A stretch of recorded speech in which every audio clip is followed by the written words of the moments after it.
Well, good afternoon, everyone. Or good morning, actually. It seems like the afternoon already, but I just want to first kind of take this opportunity. I know a lot of folks out there are concerned about what's happening in Washington, D.C. with the government shutdown, and we just wanted to take this opportunity just to give a brief update as to what we have been doing here within the administration to continue to obviously assess the situation. We continue to monitor with our counterparts with the our congressional delegation. We're in close contact with them. Some of our administration have had communications with staff in the White House as well. And of course, first and foremost, we're really concerned about the thousands of federal employees who have been furloughed so far and their families.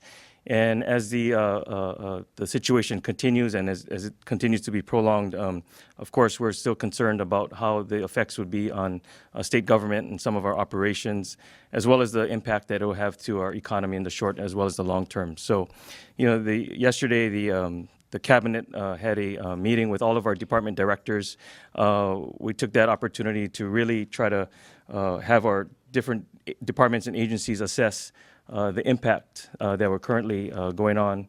And so our finance director, actually, Calvert, if you don't mind coming up, Bruce. Our finance director yesterday had instructed the different departments to really do an assessment and to try to evaluate, I guess, by a daily basis as well as a weekly basis as what the impacts are to our state. And so over the next several days, next week as well, we will continue to meet with our department directors. We are going to continue to assess and make sure that we get the information out to the public as soon as we can. So that's kind of where we are now. I've asked Calvert to come up here to answer any of the financial questions that may come up from the media, and then I'll answer the easy ones, and then Bruce Copa will take the difficult ones. So, and I'll decide which ones they are. So if you folks have any questions, we'd like to entertain them at this time. At what point does this start to cause real pain for the state? I know it's obviously an inconvenience for the federal workers involved, but have you guys had a point, like if it goes 2, 3, 4 weeks in, then it starts to really impact state operations, or have you got to that point? Again, I think we're still trying to really evaluate what the total financial impact is on a daily basis. Obviously, every day that this continues creates additional concerns for us, not just short term, but long term as well. So we're hopeful that they can come to a resolution sooner than later, but obviously we want to take a very proactive approach in making sure that we understand the full impacts and what necessary things we can do to make sure that we minimize the impacts on the residents of Hawaii. What are you doing to minimize the impact on residents of Hawaii? Is there any concrete steps that have been taken in the last few days for various departments and agencies? Well, again, we're having the department agencies contact a lot of their federal counterparts, assuming they're not furloughed, of course. And we've been in close contact with our Hawaii delegation, our congressional delegation. Calvert has been spending some time with White House staff as well. One of the things that we're concerned about is the fact that if we are going to be reimbursed, and if some of those the federal appropriations, if they go retroactive, when the government shutdown ends. So we're still trying to do the evaluation this time. So is there any impact of the money flow federal to state in these last 4 days, or is that too soon to assess? Calvert?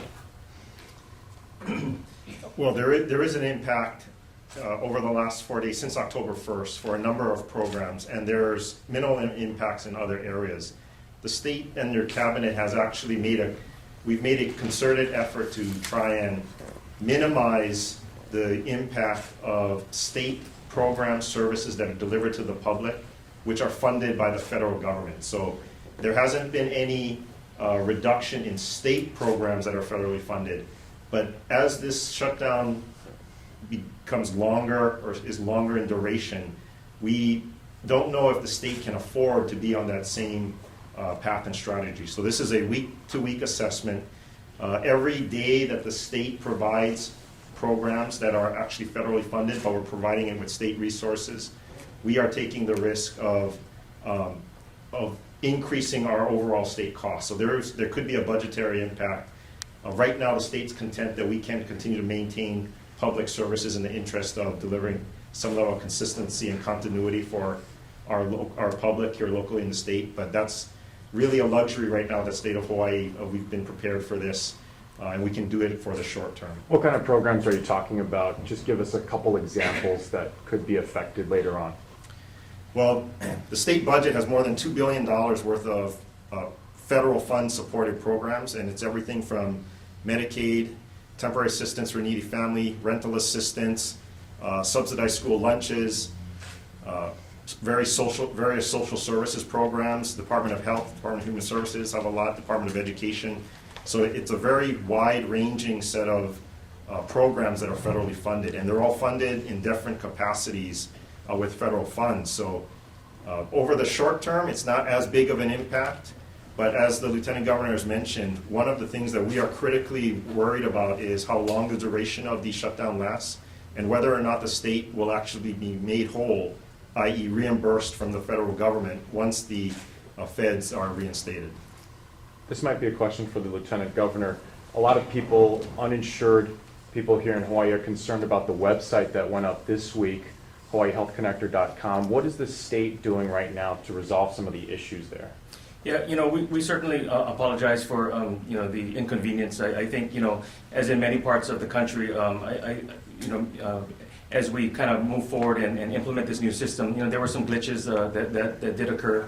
I think part of the confusion was that, folks were able to apply, but yet not quite shop the markets for specific packages and so forth. And so we've asked the Hawaii Health Connector and the folks there to really try to communicate with folks as to when that timeline might be, when they expect some of these different features to be up and running. And so we'll continue to work with them to try to resolve these issues. And when is the timeline? Did they give you an indication later this week? Or? No, they haven't given us a specific date. They said they're continuing to work on it, but we will try to get that information out to you as soon as possible.